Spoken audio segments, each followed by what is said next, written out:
તેનું પેપર હતું અને તેને ઘણી મોડું થઈ ગયું હતું. ભલે પેપર 2 વાગે પૂરું થવાનું હતું, પણ છેલ્લો સવાલ પૂરો કરતા કરતા 2 વાગી ગયા. તેણે મેડમ પાસે થોડો વધારે સમય માંગ્યો. પેપર તો તેણે ઉકેલી નાખ્યો હતો અને હવે તે તેમની તરફથી સંતુષ્ટ હતી. પણ તેની બધી ક્લાસફેલો તેને છોડીને જતી રહી હતી અને તે અહીં એકલી હતી. થોડીવાર રોકાઈને તે પાયલની રાહ જોતી રહી, જે બીજા સેક્શનમાં હતી. પણ ઘણીવાર વીતી ગયા પછી પણ પાયલ દેખાઈ નહીં. હવે અંધારું થઈ રહ્યું હતું. અચાનક જોરદાર વરસાદ શરૂ થઈ ગયો. તે ઘણીવાર યુનિવર્સિટીની અંદર જ ઊભી રહી. જ્યારે બધા લોકો નીકળી ગયા અને રજાનો સમય થઈ ગયો, ત્યારે તે મજબૂરીમાં બહાર આવી ગઈ. હાલમાં કોઈ એવી ગાડી જઈ રહી ન હતી જેનાથી તે ઘરે પહોંચી શકે. તેણે ઘણીવાર વાનની રાહ જોઈ, પણ કદાચ તે પણ જતી રહી હતી. ત્યારે તે એકલી યુનિવર્સિટીમાંથી ઘર તરફ ચાલી પડી. તેણે વિચાર્યું હતું કે જો રસ્તામાં કોઈ ગાડી મળી જશે તો તે તેમાં જતી રહેશે. પણ ઘણીવાર ચાલ્યા પછી સુમસામ રસ્તા પર પહોંચીને તેને ખૂબ જ અજીબ ડર લાગવા લાગ્યો. બીજી બાજુ સાંજ થવાની હતી અને વાદળોને કારણે વાતાવરણ વધારે ખરાબ થઈ ગયું હતું. ચારે બાજુ અંધારું છવાયું હતું, પણ તેને પોતાની મુશ્કેલીઓનો કોઈ ઉકેલ દેખાતો ન હતો. રસ્તા પર ચાલતી વખતે અચાનક તેને એક દુકાનમાં બેઠેલા 3 છોકરા દેખાયા, જે પહેલાં તો તેને જોઈને ગેરવર્તણૂકથી સીટી વગાડવા લાગ્યા અને પછી તેની પાછળ પાછળ ચાલવા લાગ્યા. તે વરસાદથી પૂરી રીતે ભીંજાઈ ગઈ હતી. તેણે પગ ઝડપી કર્યા, પણ તે છોકરાઓ થોડા અંતરે તેની પાછળ ચાલતા રહ્યા. ક્યારેક તેઓ ગણગણાટ કરવા લાગતા તો ક્યારેક તેને અવાજો દેવા લાગતા. પણ તેણે પાછળ ફરીને જોયું નહીં. ડરના માર્યા તે ઝડપી ચાલતી જઈ રહી હતી અને મનોમન વિચારી રહી હતી કે કોઈ તેની મદદ માટે આવી જાય. આજે તેને ખરેખર કોઈની જરૂર હતી, નહીં તો આ છોકરાઓ તેને પકડી લેત. કોઈ બીજા સમયે હોત તો તે હિંમતથી આ છોકરાઓનો સામનો કરી લેત, પણ આજે નહીં. આજે તે પોતે ખૂબ ડરેલી હતી અને આસપાસ તેને મદદ માટે કોઈ દેખાઈ પણ નહોતું રહ્યું. સ્ત્રી ભલે ગમે તેટલી હિંમતવાળી કેમ ન હોય, પણ કોઈ ગેરપુરુષના હાથોમાં પોતાની ઇજ્જત ગુમાવવાનો ડર તેને એકદમ નબળી પાડી દે છે. રસ્તાની બીજી તરફથી તેને એક મોટી કાળા રંગની ગાડી આવતી દેખાઈ અને તેના શ્વાસ થોડા શાંત થયા. તેણે વિચાર્યા વિના હાથ લંબાવીને તેની પાસે લિફ્ટ માંગી અને કમાલે કે તે ગાડી તેની બિલકુલ પાસે આવીને ઊભી રહી ગઈ. ગાડીમાં બેઠેલો માણસ જાણે સમજી ગયો હતો કે આ છોકરી સુમસામ રસ્તા પર એકલી જ જઈ રહી છે અને વરસાદથી પૂરી રીતે ભીંજાઈ ગઈ છે. આ પહેલાં કે તે દરવાજો ખોલીને અંદર બેસી શકે, તે છોકરાઓ તેની એટલા નજીક આવી ગયા કે તે ડરથી કાંપતી તેમને જોવા લાગી. ત્યારે ગાડીનો દરવાજો ખુલ્યો અને રજત રોય બહાર આવ્યો. "શું મુશ્કેલી છે તમને લોકોને? અત્યારે જ અહીંથી ભાગી જાઓ," તેણે સખત અવાજમાં તેમને ધમકાવ્યા. ત્યારે તેમાંથી એક છોકરો ગેરવર્તણૂકથી તેને ઘૂરતો બોલ્યો, "સાહેબ, વધારે હીરો બનવાની જરૂર નથી. આ છોકરી ચૂપચાપ અમારા હવાલે કરી દો અને અમને તમારી ગાડીથી ડરાવો નહીં." રજતી એક નજર તે બધાને જોયા જેમની ઉંમર માંડ 20 વર્ષ હશે, પણ ગંદી વિચારસરણીમાં આંધળા થઈને તેઓ એક એવી છોકરીનો પીછો કરી રહ્યા હતા જે કદાચ 19ની પણ ન હતી.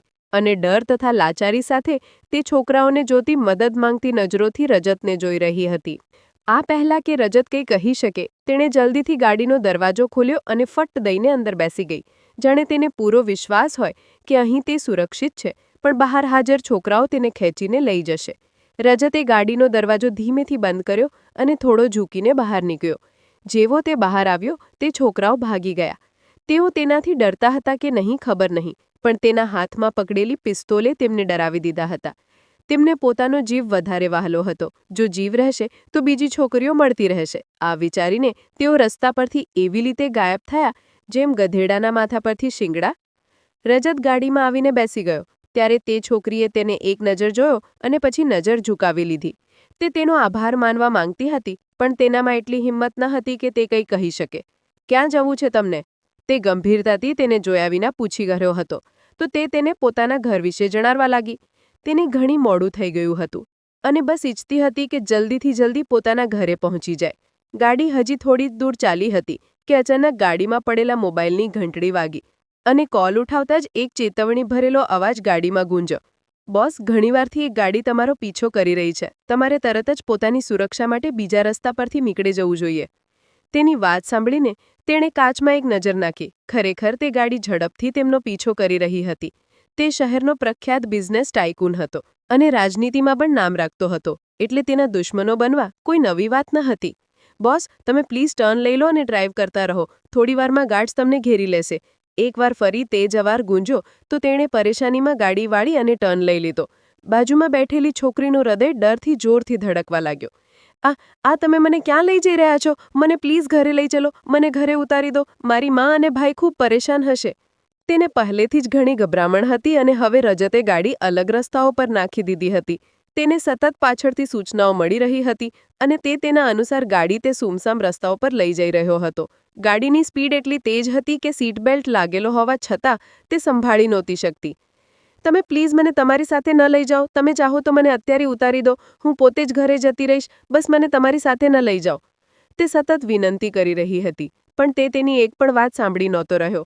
તે સારી રીતે જાણતો હતો કે જો તે આ સમયે તેને અહીં છોડી દેત તો તેને ખતમ કરવામાં તેના દુશ્મનો એક પળ પણ ન લગાવેત, અને તે આ બિલકુલ નહોતો ઈચ્છતો.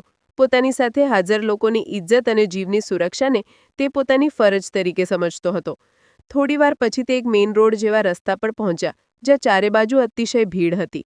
ત્યારે તેને જણાવવામાં આવ્યું કે હવે તે ખતરાથી પૂરી રીતે બહાર છે. તે બધાની તપાસ તે પછીથી કરશે, પણ પહેલાં તે છોકરીની ચિંતા કરી રહ્યો હતો જેણે આખો રસ્તો ડર અને ગભરામણમાં પસાર કર્યો હતો. મને પ્લીઝ ઘરે છોડી આવો. તેણે પોતાના બંને હાથ તેની સામે જોડી દીધા. તે તેને એટલી જ માસૂમ લાગી રહી હતી કે તેને બેઇખ્તિયાર તેના પર દયા આવી. કદાચ તે ખૂબ ડરી ગઈ હતી કે તેના ઘરવાળા તેની સાથે કેવો વ્યવહાર કરશે, પણ આમાં તેની કોઈ ભૂલ ન હતી અને ન તો રજત રોયની.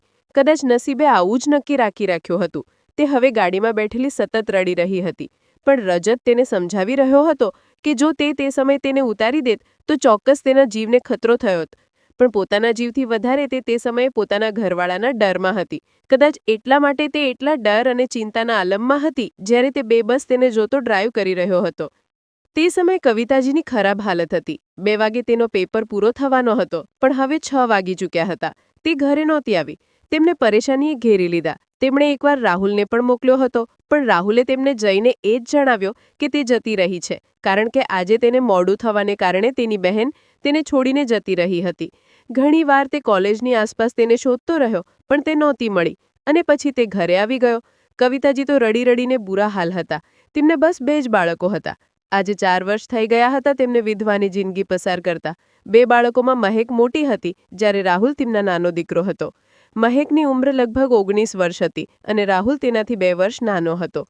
4 વર્ષ પહેલાં મુકેશ સાહેબનું અવસાન થયું અને તે લોકો બેસહારા રહી ગયા. પણ તેમ છતાં તેમણે હિંમત ન હારી હતી અને તે પોતાના બાળકોનો અભ્યાસ ચાલુ રાખતા તેમને ભણાવી રહી હતી. પણ હવે એક અજાણ્યો ડર તેમને ઘેરી લીધા. બીજી બાજુ મહેકની થનારી સાસુ મુન્નીજી પણ આવીને ઘર માથે લીધું. તેમને તો અંદાજો પણ નહોતો કે આજે મુન્નીજી તેમના ઘરે આવી જશે. અરે બેનજી, મેં તમને કહ્યું પણ હતું કે મુકેશ સાહેબ પછી મહેકને ઘરે જ બેસાડી દો, પણ તમે મારી એક વાત ન માની. હવે જોઈ લો, હવે 6 વાગવા આવ્યા છે અને તમારી દીકરીનો કોઈ ઠેકાણું નથી. તેઓ પોતાની આદત મુજબ ફટકારતા કડવા શોકી રહી હતી. હવે કવિતાજી તેમની વાતોથી વધારે પરેશાન હતા, પણ તેમ છતાં તે તેમને દિલાસો આપી રહ્યા હતા. તેમનું દિલ કહેતું હતું કે તેમની દીકરી કંઈ પણ ખરાબ કરી જ નથી શકતી. તમે પરેશાન કેમ થાવ છો? તે થોડી વારમાં આવી જશે. હોઈ શકે કોઈ એક્સ્ટ્રા કામ નીકળી આવ્યું હોય. તેમણે પોતાની દીકરીના બચાવમાં બોલવા ચાહ્યો તો તે વધારે ભડકી ઉઠી. અરે, અમને ભણાવો છો તમે? કયા એવા કામ હશે જે અત્યાર સુધી કરી રહી છો? આ કહીને મુન્નીજી ફરીથી ચીડવવા લાગી અને કવિતાજી તેમની વાત સાંભળીને ચૂપ થઈ ગયા. ત્યારે દરવાજાની સામે એક ગાડી આવીને ઊભી રહી અને મુન્નીજી બેચેનીથી ઊભા થઈ ગયા. તેમને એમ લાગ્યું જાણે તેમનો દીકરો સમર આવી ગયો હોય. તે અને સમર આજે લગ્નની તારીખ લેવા આવ્યા હતા, કારણ કે આજે મહેકનો સેકન્ડ લાસ્ટ પેપર હતો અને હવે તે લોકો ઈચ્છતા હતા કે તેના લગ્ન કરી દેવામાં આવે. મુકેશ સાહેબે પોતાના જીવનમાં જ મહેકના લગ્ન સમર સાથે નક્કી કરી દીધા હતા. મહેક તો સમરની મનપસંદ હતી અને હવે તે લોકો લગ્ન ઈચ્છતા હતા. કવિતાજીના બસમાં કંઈ પણ ન હતું. તે તો બસ ચૂપચાપ તમાચો જોવા મજબૂર હતા. દરવાજામાંથી ડોક્યું કરતાં જ તેમણે જોયું તો તેમના પગ નીચેથી જમીન સરકી ગઈ. મોટી મર્સિડીઝમાંથી નીકળતો એક માણસ અને પછી તેના ઈશારા પર તેણે દરવાજો ખોલ્યો તો મહેક બહાર ઉતરી. આ જોઈને કવિતાજીએ તે જ સમયે માથું પકડી લીધું અને રડવા લાગી. તે માણસનો ખ્યાલ કર્યા વિના મુન્નીજી ચીસ પાડી ઉઠી. આજ લો બેનજી, હમણાં તમે કહી રહ્યા હતા કે તમને તમારી દીકરી પર ભરોસો છે. લો આવી ગઈ ફૂલ ખીલાવીને.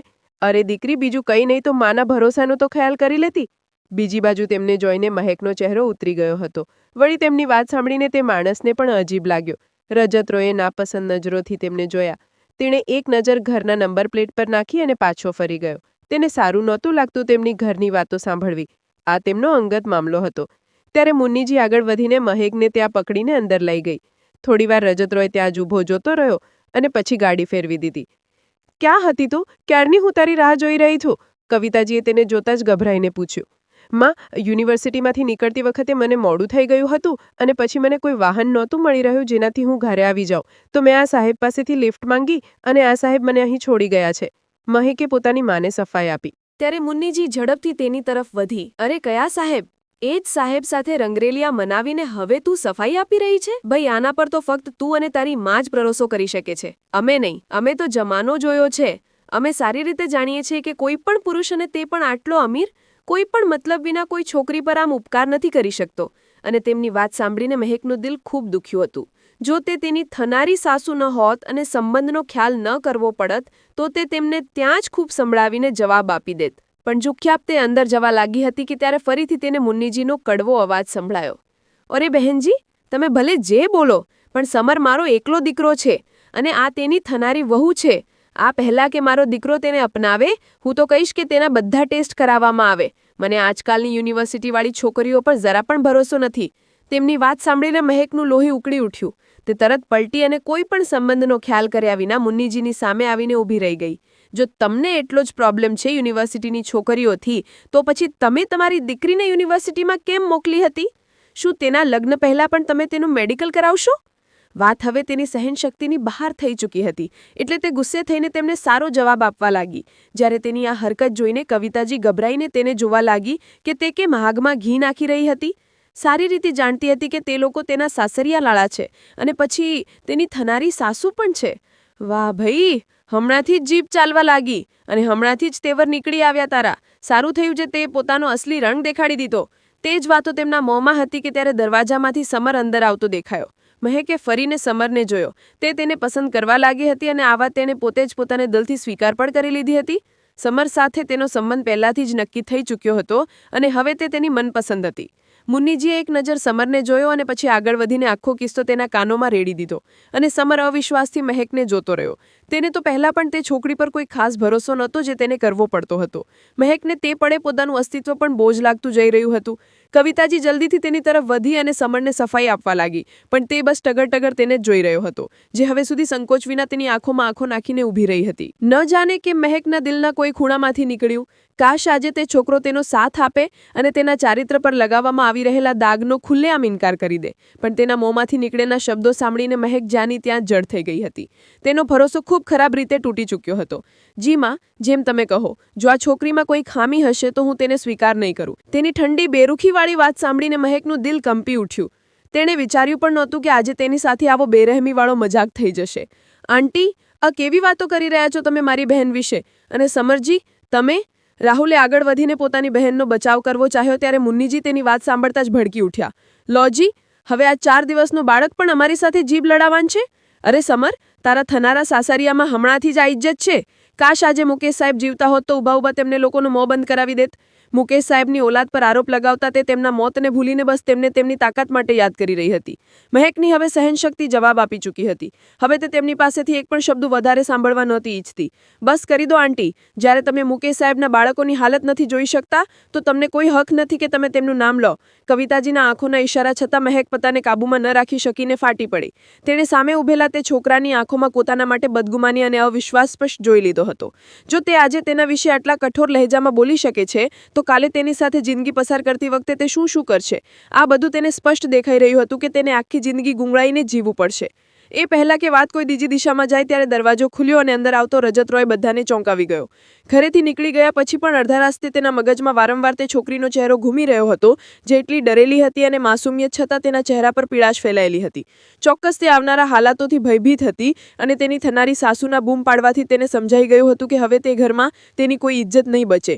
આ કારણસર તે ફક્ત આ સ્પષ્ટ કરવા માટે પાછો આવી ગયો હતો કે તે છોકરી સાથે તેનો કોઈ સંબંધ નથી, પણ તે આ નહોતો જાણતો કે તેનું પાછું આવું છોકરીની મુસીબત વધારી દેશે. મુન્નીજી તો તેને જોતા જ ગુસ્સે થઈ ગયા.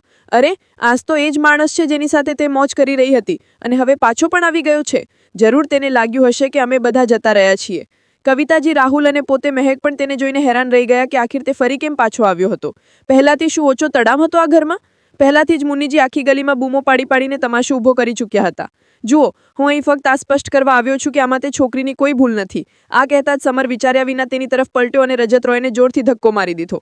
ફક્ત એક પળ માટે રજત રોયના ચહેરા પર રંગ બદલાયો હતો. આજ સુધી કોઈએ તેની સાથે આ પ્રકારની હરકત કરવાની હિંમત નહોતી કરી હતી. સામે ઊભેલો તે છોકરો સરાસર ખોટો હતો અને તે આ નહોતો જાણતો કે આ ભૂલનું પરિણામ તેને કેટલું ભારે પડશે. પણ તેમ છતાં તે છોકરીની ઇજ્જત માટે ચૂપ રહી ગયો હતો. જ્યારે સમરે ફરીથી ધક્કો મારવાના ઈરાદાથી હાથ ઉઠાવ્યો તો રજતે વિચાર્યા વિના હાથ ફેરવીને તેના મોં પર મારી દીધો. સમર બેકાબૂ થઈને પાછળની તરફ જઈ પડ્યો. તેના હોઠોમાંથી લોહીની પાતળી લીટી વહી નીકળી. હવે તે એટલો ક્રોધમાં ડૂબી ચૂક્યો હતો કે તેને કંઈ પણ બીજું દેખાવું કે વિચારવું તેના બસની વાત નહોતી રહી હતી. મહેક થરથર કાપી રહી હતી. તેણે ક્યારેય વિચાર્યું પણ નહોતું કે વાત અહીંયા સુધી પહોંચી જશે. હું સમર આજ વખતે આ સંબંધને ખતમ કરું છું, આનાથી નાતો તોડું છું. આ તેના મોંમાંથી નીકળેલા શબ્દો નહોતા, જાણે કે તેના કાનોમાં કોઈ ભયાવહ અવાજ ભરી દીધો હોય. હવે મુનિજીની આંખોમાં શાંતિ તરતી રહી હતી કે કદાચ તે આ જ ઈચ્છતી હતી કે મહેક હંમેશા માટે સમરની જિંદગીમાંથી નીકળી જાય. આ કારણસે તેમણે આટલું મોટું તોફાન ઊભું કર્યું હતું. કવિતાજી તો મોં પર હાથ મૂકીને બેસી ગયા હતા અને મહેક બસ ત્યાં ને ત્યાં ઊભીની ઊભી તે છોકરાને જોતી રહી ગઈ હતી. ન જાણે કેમ તેને પોતાનો પતિ માનીને તેના દિલમાં તેના માટે લગાવની હળકી ચિનકારી જન્મ લઈ ચૂકી હતી. અંદરને અંદર તે વ્યક્તિની ખ્વાહિશ કરવા લાગી હતી અને હવે તે તેની સાથે એક લગ્નના સંબંધમાં બંધાવાની હતી. પણ આ વ્યક્તિએ શું કર્યું? તેના બધા સપનાઓને એક જ પળમાં તોડી નાખ્યા. તેને તે માણસથી આશા નહોતી. જે પણ હતું, મહેક તેની મંગેતર હતી, તે તેના પર ભરોસો તો કરી જ શકતો હતો. તે લોકો ત્યાંથી નીકળીને ચાલ્યા ગયા. રજત રોય ત્યાં જ હજી સુધી મામલાની અસલ વાતને સમજી રહ્યો હતો કે તેણે મહેક ઝડપથી તેની તરફ વધી. આ બધું તમારી કારણે થયું. તમને શું જરૂર હતી પાછા આવવાની? અને આ સમયે મેં તમને કહ્યું પણ હતું કે મને અહીં જ ઉતારી દો. મહેકે રજતને ગિરેબાનથી પકડીને ગુસ્સેથી ચીસ પાડીને કહ્યું. તેની આંખોમાં તેનો દર્દ સ્પષ્ટ દેખાઈ રહ્યું હતું. ન જાણે કેમ રજતને પણ તે છોકરી પર દયા આવી ગઈ હતી. રાહુલ બસ ચૂપચાપ પોતાની બહેનને જોઈ રહ્યો હતો, જાણે અંદરને અંદર તેને ઊંડું દુઃખ થયું હોય પોતાની બહેનની આ હાલત પર. પણ હવે તે કંઈ પણ કરી નહોતો શકતો. કાશ તે મોટો હોત કે પપ્પા જીવતા હોત. આંટીજી, તમે વિશ્વાસ માનો, આમાં તેની કોઈ ભૂલ નથી. ખરેખર તો મેં જ તેને ગુંડાઓથી બચાવીને લિફ્ટ આપી હતી. મારો ઈરાદો ફક્ત એટલો હતો કે તેની ઇજ્જત બચી જાય અને હું તેને ઘર સુધી છોડી દઉં. પણ એક પ્રોબ્લેમને કારણે અમારે થોડીવાર ત્યાં રોકાવવું પડ્યું અને તેને મોડું થઈ ગયું. હું હરગીઝ નહોતો જાણતો કે તેની સાથે આ બધું થઈ જશે. રજત ન જાણે કેમ કવિતાજીને સફાઈ આપી રહ્યો હતો અને તે બસ ચૂપચાપ તેનો ચહેરો જોઈ રહી હતી. પાછળ ઉભેલી મુન્નીજી અને સમર પણ કંઈ બોલી નહોતા રહ્યા. તેમને પોતાની દીકરી પર પૂરો વિશ્વાસ હતો. તે ક્યારેય એવું કામ નથી કરી શકતી. તેમને અંદાજો હતો કે તેમની દીકરી અંદરને અંદર સમરને પસંદ કરવા લાગી છે. કોઈ વાંધો નહીં બેટા, કદાચ આ બધું આપણા નસીબમાં જ લખ્યું હતું. તેમનો લહેજો તૂટેલો હતો, જાણે એક હારે તેમને અંદરથી થકવી દીધા હતા. તે સારી રીતે જાણતી હતી કે હવે મોહલ્લામાં કોઈ પણ મુન્નીજીની વાતો પછી મહેકનો સગુણ લેવા માટે રાજી નહીં રહે. અને પછી આ વાત કે કોઈ વ્યક્તિને કારણે તેના મંગેતરે તેને ઊભા ઊભા છોડી દીધી છે. રજત થોડીવાર ચૂપ ઊભો રહ્યો. હું હમણાં જ અને આ જ સમયે મહેક સાથે લગ્ન કરવા માંગુ છું. તમે પંડિતજીને બોલાવી લો. ન જાણે રજત રોયે શું વિચારીને આ કહ્યું હતું. અને કવિતાજી તેને હેરાની અને આભાર ભરેલી નજરોથી જોવા લાગી. તેમની પાસે હવે તેના સિવાય કોઈ રસ્તો નહોતો બચ્યો. હોઈ શકે તે ના પાડી દે, પણ નહીં હવે. ના પાડવાની ગુંજાઈશ જ નહોતી. જો તે પણ ઇનકાર કરી દે તો તેમની બાળકીની જિંદગી બરબાદ થઈ જત. અને મહેક બસ બેયકીનીથી રજતને જોતી રહી. તે પોતાની જિંદગી તેના માટે કેમ બરબાદ કરી રહ્યો હતો? તે ભણેલો ગણેલો સારી હેસિયતવાળો બિઝનેસમેન હતો અને તેની હેસિયત વિશે મહેક આ સમયે અંદાજો લગાવી ચૂકી હતી. પણ એક સાધારણ છોકરી જેની આગળ પાછળ કોઈ ન હતું, બસ એક બેસારા મા અને એક નાનો ભાઈ. પોતાની માની આંખોમાં આશાની ચમક જોઈને તે ચૂપ થઈ ગઈ. હવે કિસ્મત તેને જે રાહ પર લઈ જઈ તે ચાલવા તૈયાર હતી. તેની આંખોમાં નફરતની એક તેજ ચિનગારી જરૂર જલવા લાગી હતી. તેને હવે સમર નામના તે છોકરાથી નફરત થઈ ગઈ હતી કે જે તેના પર એટલો પણ ભરોસો ન કરી શક્યો અને તેને બધાની સામે છોડીને ચાલ્યો ગયો. તો તે કેમ તેનું દુઃખ લઈને પોતાની જિંદગી બરબાદ કરે? થોડીવાર પછી ગામના પંડિતજીને બોલાવી લેવામાં આવ્યા અને સાદગીથી રજત રોય તેની સાથે લગ્ન કરી લીધા. તેણે કવિતાજીને કહી દીધું કે તે બીજા દિવસે આવશે ને સારી રીતે વિદાય કરાવીને મહેકને પોતાની સાથે લઈ જશે. અને આ રાત મહેકની આ ઘરમાં છેલ્લી રાત હતી. કવિતાજી ખૂબ સંતુષ્ટ હતા. તેમને તેના લહેજા અને તેની પર્સનાલિટીથી અંદાજો થઈ ગયો હતો કે તે કેટલો સમજદાર અને સારા સંસ્કારવાળો છોકરો છે અને તેમની દીકરીને હંમેશા ખુશ રાખશે. તે વ્યક્તિ જે ફક્ત ઇન્સાનિયતને નાતે પોતાની આખી જિંદગીનો ફેસલો બદલી ચૂક્યો હતો અને ઊભા ઊભા તે એક બેસારા છોકરી સાથે લગ્ન કરી લીધા, તે કેવી રીતે તેને અડધા રસ્તે છોડી શકતો હતો? હવે તેમની પાસે તેના પર વિશ્વાસ કરવા સિવાય કોઈ રસ્તો નહોતો બચ્યો. રાહુલ પણ ખૂબ ખુશ દેખાઈ રહ્યો હતો. આટલો સરસ અને હેન્ડસમ જીજાજી! તેને તો શરૂઆતથી જ પોતાના સમરથી એલર્જી હતી. તે લોકો તો મતલબી લોકો હતા. જ્યારે મન હતું ત્યારે સંબંધ રાખ્યો અને જ્યારે દિલ ભરાઈ ગયું તો એક ઝટકામાં સંબંધ તોડી નાખ્યો. જ્યારે બાકીના સગાવહાલાઓ તો આટલું કરવાની પણ જરૂર ન સમજી. પિતાના ગુજર્યા પછી સગાવહાલાઓ પણ જાણે એક એક કરીને ખતમ થતા ચાલ્યા ગયા હતા. રજત લગ્ન કર્યા પછી પોતાના ઘરે પાછો આવ્યો હતો. ન જાણે તેને આટલી જલ્દીમાં આ મોટો ફેસલો કેમ લઈ લીધો હતો, જ્યારે તે ખૂબ સારી રીતે જાણતો હતો કે આ ફેસલો તેની જિંદગીમાં કેટલો મોટો બદલાવ લાવી શકે છે. તેણે પોતાનું રહેણ સહેણ આ શહેરમાં જમાવી લીધું હતું અને અહીં એકલો રહેતો હતો. પણ મહિનામાં એકાદ વાર તે પોતાની જૂની હવેલીમાં જરૂર જતો હતો, જ્યાં જવું તેના માટે મજબૂરી પણ હતી અને આદત પણ હતી. તે સોફા પર બેઠો પરેશાન હાલતમાં પોતાના માથાને મસળી રહ્યો હતો. તેણે અહીં પોતાની મહેનત પર બિઝનેસ ઊભો કર્યો હતો અને પછી તેમાં નામ પણ કમાવ્યું હતું. તે કોઈ કાચી ઉંમરનો છોકરો નહોતો, પણ એક સમજદાર, પરિપક્વ અને ભરપૂર ઉંમરનો પુરુષ હતો, જ્યાં દરેક ફેસલાની જવાબદારીનો અહેસાસ પૂરી રીતે હોય છે. હવે તે છોકરી સાથે લગ્ન કરી ચૂક્યો હતો અને તેને દરેક હાલતમાં બધા હાલતોને સંભાળવાના હતા. બીજા દિવસે તે સવારે સવારે ઉઠી ગયો અને હળવી ખરીદી કરી. આ કામમાં તેને કોઈને સામેલ કરવાનું પણ યોગ્ય ન સમજ્યું. તે હાલમાં લગ્નને બધાથી છુપાવીને રાખવા માંગતો હતો. તેનો ઈરાદો ફક્ત તે લોકોની મદદ કરવાનો હતો અને તે છોકરીની ઇજ્જત બચાવીને તેની જિંદગીમાં લાગેલી બદનામીને ધોવાનો. આ સિવાય તેનો કોઈ હેતુ ન હતો. તેણે થોડી ખરીદી કરી અને કારનો રૂખ સીધો કવિતાજીના ઘર તરફ વાળી દીધો. દરવાજા પર પહોંચીને તેણે દસ્તક દીધી તો જાણે તે લોકો તેની જ રાહ જોઈ રહ્યા હતા. રાહુલે દરવાજો ખોલ્યો અને તેને જોઈને ખુશ થઈ ગયો. ના જાણે કેમ તેમને અંદર જ અંદર ડર હતો કે કદાચ તે પાછો ના આવે, પણ તે હવે તેમની સામે ઊભો હતો. મહેક આખી પરિસ્થિતિ પર ચૂપ હતી. તે એવી છોકરી નહોતી જે ખોટે ખોટે પોતાની જિંદગીની ખુશીઓ પર પોતે જ પહેરો બેસાડી રાખે, કે તે સંબંધો પર રડતી રહે જે તેને ફક્ત દુઃખ આપવા માટે બન્યા હતા અને જેમણે ક્યારેય તેને શાંતિથી જીવવા ન દીધું. રજતે શોપિંગ બેગ્સ કવિતાજીના હાથમાં પકડાવી અને કહ્યું કે તે મહેકને જેટલી જલ્દી થઈ શકે તૈયાર કરી દે. ગોલ્ડન રંગના ખૂબસૂરત પોશાકમાં કવિતાજીએ તેને હળવો મેકઅપ પણ કરી દીધો. દરેક છોકરીની આ ખ્વાહિશ હોય છે કે ભલે તે ઉંમરના કોઈપણ ભાગમાં પોતાના જીવનના સૌથી ખાસ દિવસે પગ મૂકે તો સજી ધજીને પોતાના પતિના ઘરે જાય. હોઈ શકે તેમની દીકરીએ પણ આ જ આશાથી ઘણા સપના વણ્યા હોય. જો તે સપનાઓને પૂરા નહોતી કરી શકતી તો એટલું તો કરી જ શકતી હતી કે તેમાં હળવો રંગ જરૂર ભરી દે, અને તેમણે પોતાની તરફથી આ કોશિશ પૂરી રીતે કરી પણ દીધી હતી. હળવા મેકઅપ સાથે મહેક વધારે માસૂમ લાગી રહી હતી. હાલમાં તે બિલકુલ ચૂપ હતી. ન કોઈ અહેસાસ, ન કોઈ જજ્બો તેના દિલમાં જાગી રહ્યો હતો. આ વાત સાચી હતી કે તેણે સમર સાથે ખૂબસૂરત જિંદગી શરૂ કરવા માટે ઘણા સપના સજાવ્યા હતા, અને સમરે પણ કંઈક હદ સુધી તે સપનાઓમાં તેનો સાથ આપ્યો હતો. ભલે તે અવારનવાર તેને ટોકતો, પણ તે છતાં અંદર જ અંદર પોતાના ભવિષ્યના રંગો વિશે વિચારીને શરમાઈ જતી. અરીસામાં એક નજર તેણે પોતાને જોયો અને પછી ટીશ્યુ ઉઠાવીને પોતાના હોઠો પરથી લિપસ્ટિક હળવી કરી દીધી. તેના આ કામ પર કવિતાજીએ તેને રોકવું ચાહ્યું, પણ તે ધીમેથી હસી પડી. માં, મને ખુશીઓના રંગ રાસ નથી આવતા. તેના લહેજામાં ઊંડી ઉદાસી હતી, અને આ સાંભળીને કવિતાજીની આંખો પણ ભીંજાઈ ગઈ. પોતાના પિતાની લાડલી દીકરી આજે કયા દોરાહા પર ઊભી હતી, આ વિચારીને તેમનું દિલ અંદર સુધી હલી ગયું. તેના પિતાએ પોતાના હાથોથી તે સંબંધ નક્કી કર્યો હતો, જબાન આપી હતી, પણ તે જબાન પર પૂરા ન ઉતરી શક્યા અને વચ્ચે રસ્તે જ તેને છોડીને ચાલ્યા ગયા. પણ હવે તો કંઈ પણ તેમના હાથમાં નહોતું. બધું કિસ્મતનું લખ્યું હતું અને તેને સ્વીકાર કરવું જ હતું.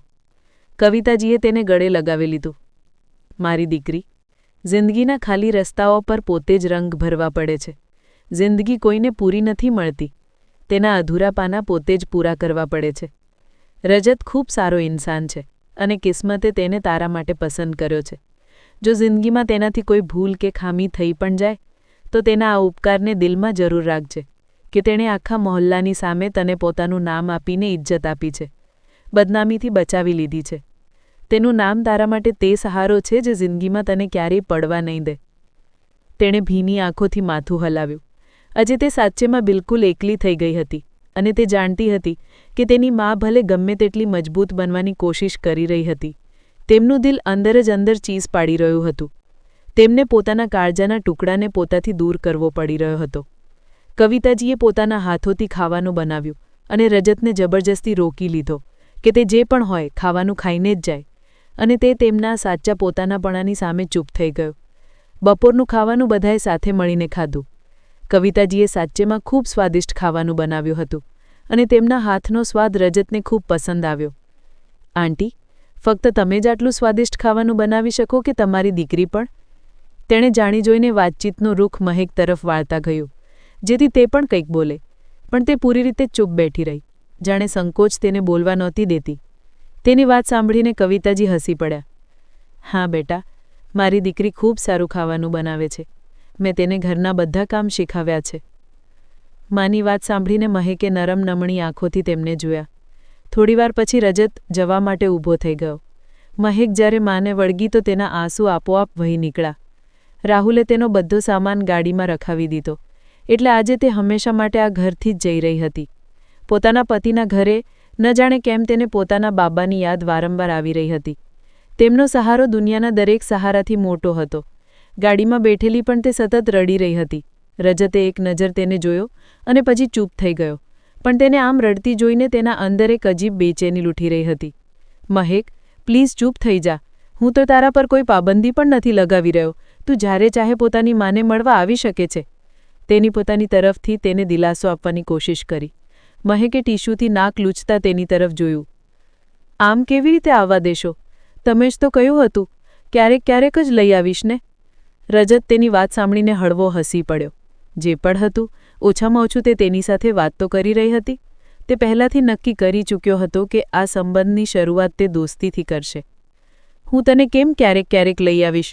તારું જ્યારે દિલ ચાહે તું પોતાની માના ઘરે જઈ શકે છે. તેની વાત સાંભળીને મહેકની આંખોમાં હેરાની ફેલાઈ ગઈ. તેનો અવાજ, તેનો લહેજો બંને ખૂબ નરમ હતા. તે થોડીવાર તેને હેરાનીથી જોતી રહી અને પછી નજર ઝુકાવી લીધી. તેના મનમાં હવે અજાણ્યા સવાલો ઉઠવા લાગ્યા હતા. આ નવા ઘરમાં કોણ કોણ હશે? તેનું કેવું સ્વાગત થશે? અને તેને લેવા માટે તેની સાથે કોઈ કેમ ન આવ્યું? બધા સવાલો તેના દિમાગમાં ઘૂમી રહ્યા હતા. પણ તે ચૂપ રહી. થોડીવાર પછી રજતે ખૂબસૂરત મોટા ઘરની સામે ગાડી રોકી. મહેકે હેરાનીથી આંખો પહોળી કરીને તે આલીશાન ઘરને જોયું. આખું ઘર રજતનું હતું અને હવે તેનું પણ. તેના હોઠો પર હળવી મુસ્કાન આવી ગઈ. રજતે ઉતરીને તેને ગાડીમાંથી ઉતરવા કહ્યું અને સાથે લઈને અંદર આવી ગયો. ઘરના નોકરો તેનો સામાન ગાડીમાંથી કાઢીને રજતના રૂમમાં મૂકી ચૂક્યા હતા.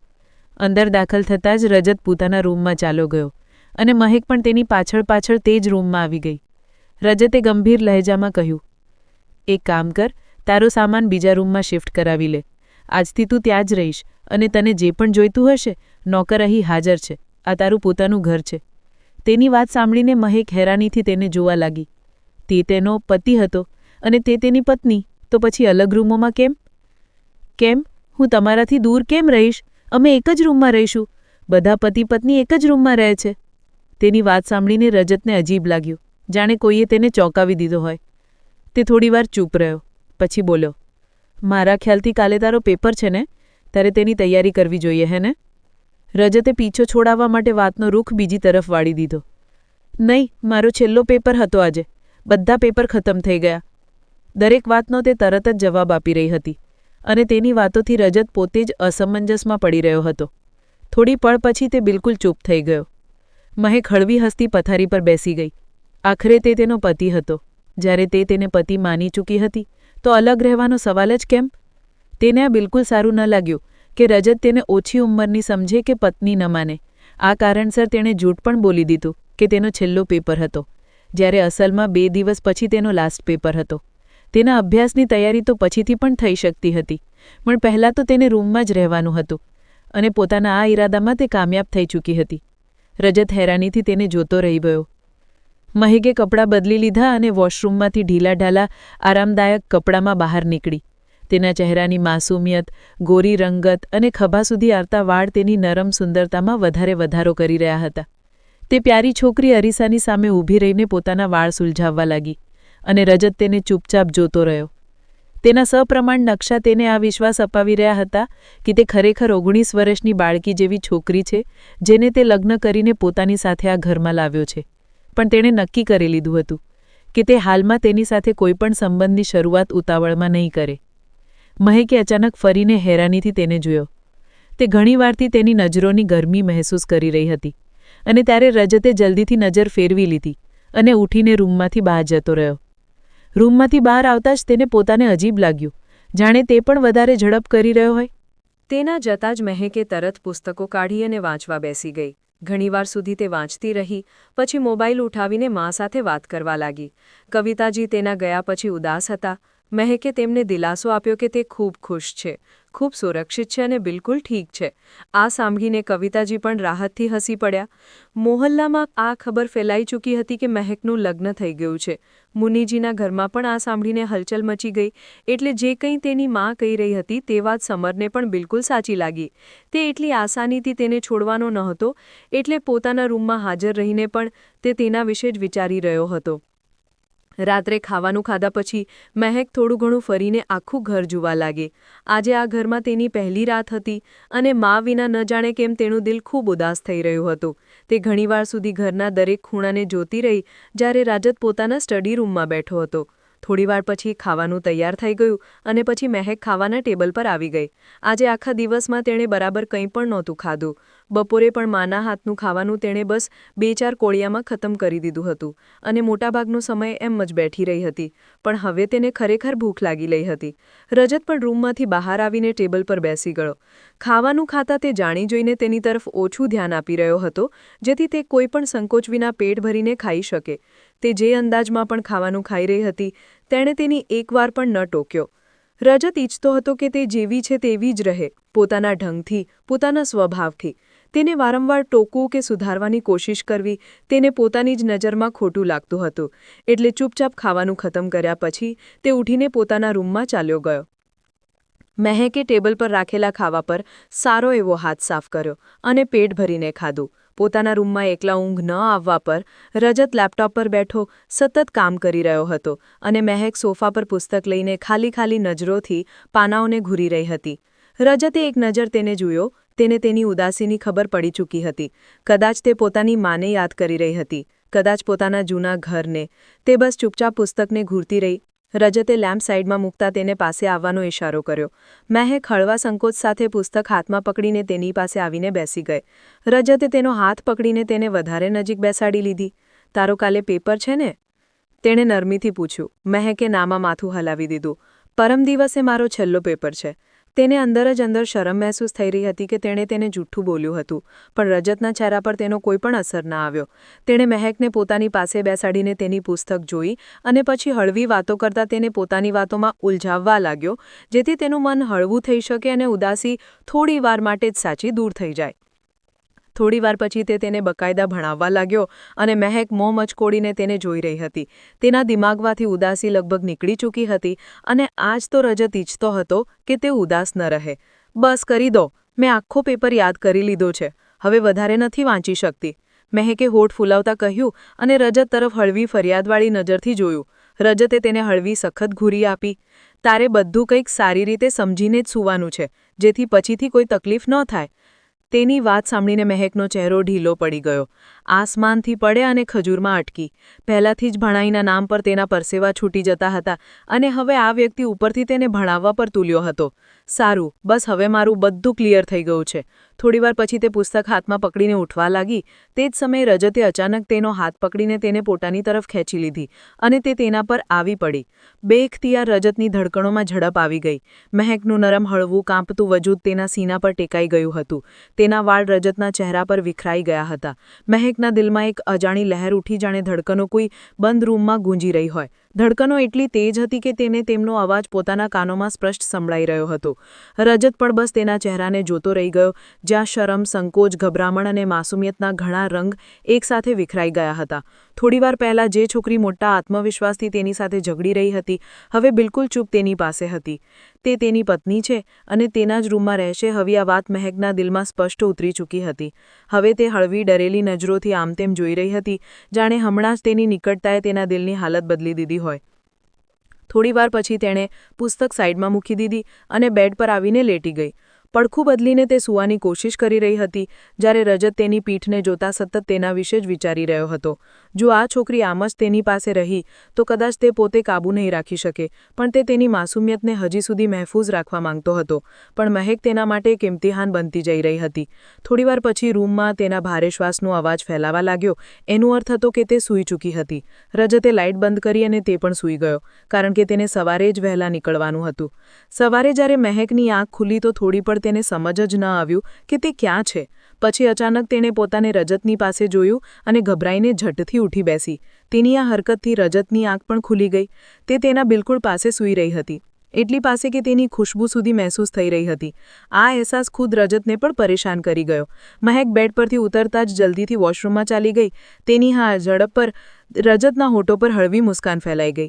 થોડીવાર પછી તે ફ્રેશ થઈને બહાર આવી તો દુપટ્ટો સંભાળતા સીધી રૂમમાંથી નીકળી ગઈ, જાણે તે આખા વાક્યને ભૂલી જવા માંગતી હોય અને ઈચ્છતી હોય કે રજત પણ ભૂલી જાય. રજત પણ તૈયાર થઈને બહાર આવ્યો. નાસ્તાના ટેબલ પર તેણે નાસ્તો કર્યો અને પછી જવા માટે ઊભો થયો. ઘરમાં આરામથી રહેજે, કોઈ પણ વસ્તુની જરૂર હોય તો નોકર હાજર છે, તારા અભ્યાસનું પણ ધ્યાન રાખજે અને પોતાનું પણ. રજતે હળવા સંકોચતા મહેકને ગળે લગાવ્યો અને વ્યસ્ત અંદાજમાં બહાર નીકળી ગયો. પણ તેની આ નાની હરકતે મહેકને પૂરી રીતે સંકોચી દીધી. ન જાણે કેમ પણ તેના અડવાથી તેના દિલમાં એક અજીબ અહેસાસ ફેલાઈ ગયો હતો, જેનો મતલબ તે પોતે પણ ન સમજી શકી. કવિતાજી અને રાહુલ તેને મળવા આવ્યા અને તેમના આવતા જ તે ખુશીથી ખીલી ઉઠી.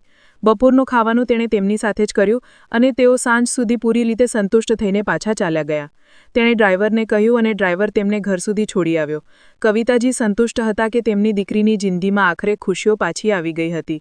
રાત્રે મોડે સુધી રજત રોય ઘરે નહોતો આવ્યો અને રાહ જોતા જોતા તે સૂઈ ચૂકી હતી. રજતે તેને સૂતેલી જોઈ તો ચૂપચાપ કપડાં બદલીને સૂઈ ગયો. તેને અફસોસ પણ થયો કે પોતાની વ્યસ્તતામાં તે જણાવી જ ન શક્યો કે તે મોડેથી આવશે.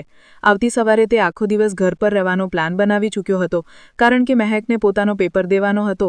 આ કારણોસર કે પોતે તેને ગાડીમાં લઈને ગયો અને પેપર ખતમ થયા પછી તેણે તેને કહ્યું કે તે સારી રીતે તૈયાર થઈ જાય જેથી તે તેને શોપિંગ અને આઉટિંગ કરાવવા લઈ જઈ શકે. આ સાંભળીને તે ખૂબ જ ખુશ થઈ ગઈ અને જલ્દી તૈયાર થવા લાગી. રજત તેને તૈયાર થતી જોઈને રૂમમાંથી બહાર ચાલ્યો ગયો. ત્યારે રૂમમાં રાખેલો મોબાઈલ જોરથી વાગવા લાગ્યો. મહેકે હેરાનીથી મોબાઈલને જોયું. સ્ક્રીન પર એક અજાણ્યા નંબર પરથી કોલ આવી રહી હતી. મોબાઈલ વાગીને ચૂપ થયો અને પછી ફરી વાગવા લાગ્યો. તેણે દભરાયેલા હાથોથી મોબાઈલ ઉઠાવી લીધો. ખબર નહીં કેમ પણ તેને લાગ્યું હોઈ શકે કોઈનું કોઈ જરૂરી કામ હોય. તેણે હા કહ્યું અને જેવો ફોન કાનથી લગાવ્યો, સામેથી આવેલી ખબર સાંભળીને તે સ્તબ્ધ રહી ગઈ. તે ધ્યાને ત્યાં જ સન થઈને ઊભી રહી ગઈ. બીજી તરફથી હજી પણ હેલો હેલોના અવાજો આવી રહી હતા, પણ તેની પાસે બોલવા માટે કોઈ શબ્દ જ નહોતા બચ્યા. તેણે મોબાઈલ બેડ પર ફેંકી દીધો. આંખો ભરાઈ આવી, હાથ કાપવા લાગ્યા. તે ત્યાં જ બેડ પર બેસી ગઈ. ત્યારે રજત રૂમમાં આવ્યો અને તેને આ હાલતમાં જોઈને ચોંકી ગયો. તું હજી સુધી તૈયાર કેમ ન થઈ? મહેકે ખાલી નજરો રજત પર નાખી. પછી મોબાઈલ ઉઠાવીને તેના હાથમાં રાખી દીધો. તેની અવાજ ધીમી તૂટેલી હતી. મુબારક હો રજત, તમારી દીકરી છે જે તમને યાદ કરી રહી છે. રજત તેને જ જોતો રહી ગયો, જાણે તેના પગ નીચેથી જમીન સરકી ગઈ હોય. પછી તેણે મોબાઈલને જોયો અને ઉતાવળમાં કોલ લોક ખોલીને જોવા લાગ્યો, જે થોડીવાર પહેલાં તેની માની કોલ મિસ થઈ હતી. તેનો અસલી ચહેરો, તેની અસલી જિંદગી બસ 2 દિવસ સુધી તેનાથી છુપાઈ રહી શકી હતી. ન જાણે કેમ પોતાની કિસ્મત પર તેને રડવું આવી રહી હતું. કિસ્મતે તેનાથી જાણે બધું જ છીનવી લીધું હતું. કોઈ પણ ચીજ એવી નહોતી બચી જે ફક્ત તેની હોય, જે તેને શાંતિ આપી શકે. થોડીવાર પછી રજત રોય પાછો આવ્યો ને બેગ ઉઠાવીને સામાન પેક કરવા લાગ્યો. મહેક સોફા પર બેઠી ચૂપચાપ તેને જોઈ રહી હતી. કંઈ પણ કહ્યા વિના, કંઈ પણ પૂછ્યા વિના, બસ તૂટેલા મનથી. થોડી પળ પછી રજત તેની તરફ ફર્યો અને ધીમા પણ ભારે લહેજામાં બોલ્યો, બસ હું થોડા દિવસો માટે હવેલી જઈ રહ્યો છું. ત્યાં સુધી તું અહીં જ રહેજે. પોતાનું ધ્યાન રાખજે ને કોઈ ફાલતુ વાત વિચારવાની જરૂર નથી. હું આવીને તને બધું સાફ સમજાવી દઈશ. પણ તેની વાત સાંભળીને મહેક જાણે ફાટી પડી. મને તમારી કોઈ પણ સફાઈની જરૂર નથી. તમે મારી સાથે ધોકો કર્યો છે અને મને તમારી શાન, શોકત, પૈસા કંઈ પણ નથી જોઈતા. તે ચીસ પાડીને બોલી અને ઝડપથી રૂમમાંથી બહાર નીકળી ગઈ. રજતે તેને જતી જોઈને અફસોસથી જોયો, પણ તેના હાથમાં કંઈ પણ નહોતું. તે પોતે જાણતો હતો કે અત્યારે તે તેને કોઈ દિલાસો નથી આપી શકતો, કોઈ ભરોસો નથી અપાવી શકતો. તે ગાડી કાઢીને ચાલ્યો ગયો અને જતાં ઘરના નોકરોને ખાસ હિદાયત આપી ગયો કે મહેકનું ધ્યાન રાખવામાં આવે. મહેક પાછી રૂમમાં આવી તો પોતાને રોકી ન શકી. ધીમે રડવું સિસકારામાં બદલાઈ ગયું. તે કોને કહેતી, કોને જણાવતી કે જે માણસ પર તેણે ભરોસો કર્યો હતો તે જ તેની સાથે ધોકો કરી ચૂક્યો હતો. તેણે તો સપનામાં પણ નહોતું વિચાર્યું કે આ ખુશી તેને આટલી ઓછી મળશે. ત્યારે તેના મોબાઈલ પર કોલ આવી. પરેશાનીમાં તેણે મોબાઈલ ઉઠાવીને કાનથી લગાવ્યો, પણ જેવો મોબાઈલમાંથી સમરનો અવાજ આવ્યો, તેણે મોબાઈલ કાનથી હટાવીને સ્ક્રીન તરફ જોયો. તમારી હિંમત કેવી રીતે થઈ મને કોલ કરવાની? કદાચ તમને ખબર નથી, હવે હું તમારી મંગેતર નથી રહી. જાણું છું કે હવે તું મારી નથી રહી, પણ આ વાતનો અફસોસ છે કે મેં તને ખોઈ દીધી અને તેને ખોયા પછી જે અહેસાસ થઈ રહ્યો છે. તેનો નરમ ધીમો લહેજો મહેકને અજીબ લાગ્યો. તે તો ક્યારે તેની સાથે આટલી નરમીથી વાત નહોતો કરતો. કદાચ હવે તેને સમજાયું હતું કે તેણે શું ખોઈ દીધું છે, પણ મહેક આ નહોતી જાણતી કે આ જ નરમી તેની જાળ પણ હોઈ શકે છે. તે તેને ફરીથી પોતાની વાતોમાં ફસાવીને તેનું ઘર તોડવા માંગતો હતો અને પછીથી તેને એમ જ છોડી દેત. કૃપા કરીને આજ પછી મને કોલ ન કરશો, મહેકે થાકેલા લહેજામાં કહ્યું. પણ સમરે તેને મનાવવાની કોશિશ કરી. ઠીક છે, તારું પતિ નથી, પણ અમે દોસ્ત હોઈ શકીએ છીએ ને, થોડીવાર વાત કરી લે. મહેકે ગુસ્સે થઈને કોલ કાપી દીધી અને મોબાઈલ સાઈડ પર મૂકી દીધો. મોબાઈલ સતત ઘણીવાર વાગતો રહ્યો, પછી આખરે ચૂપ થઈ ગયો.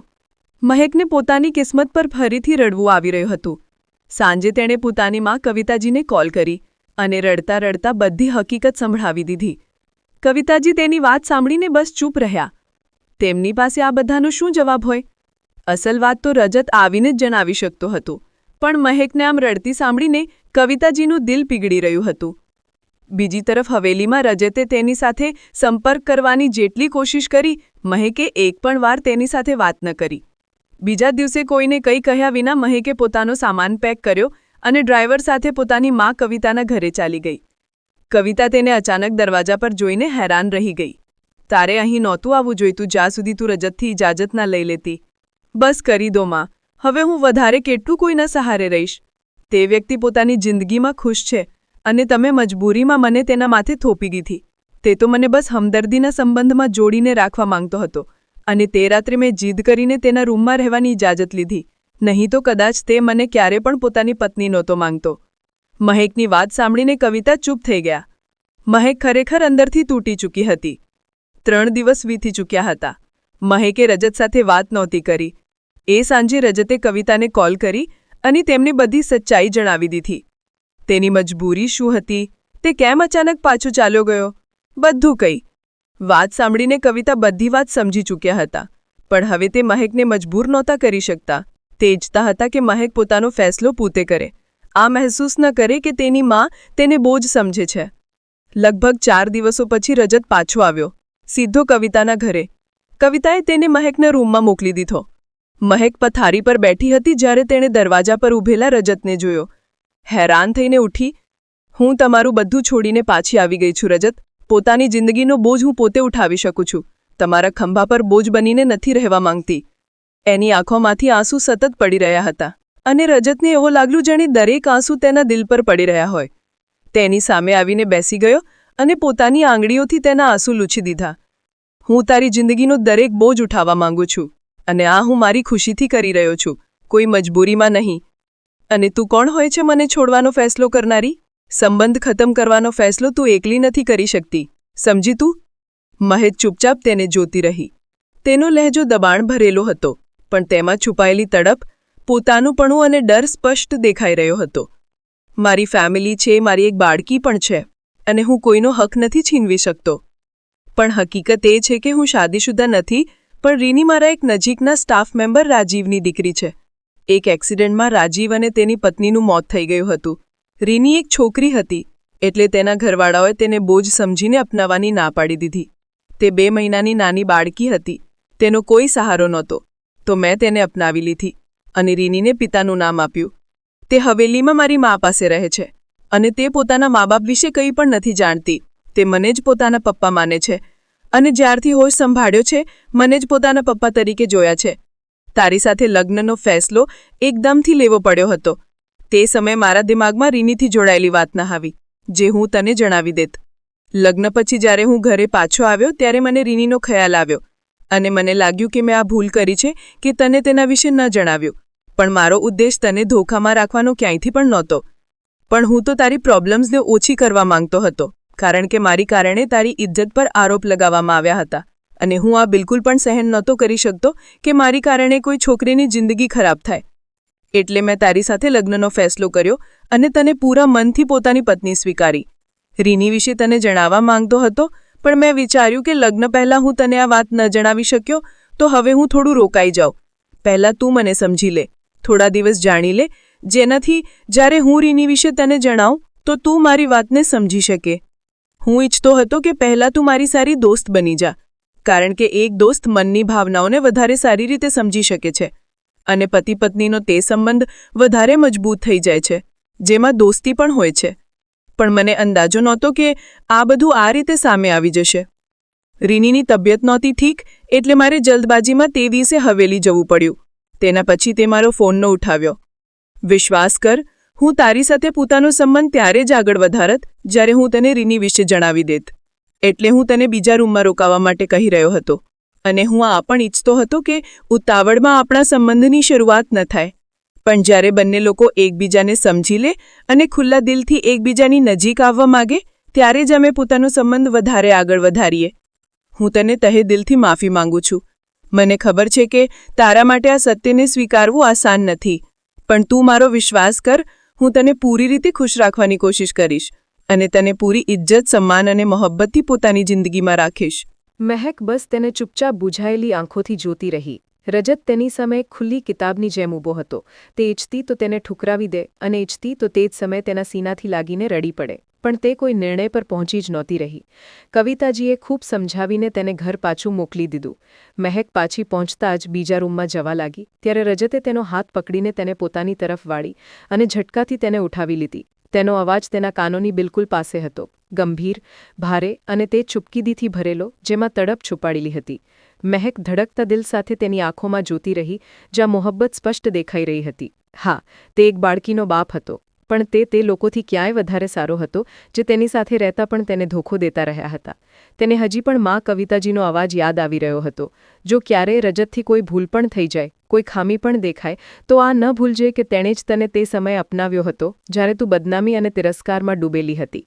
તેણે પોતાનું નામ આપીને તને ઇજ્જત આપી છે. મહેકની બંધ આંખોમાં હળવી મુસ્કાન ઉતરી આવી.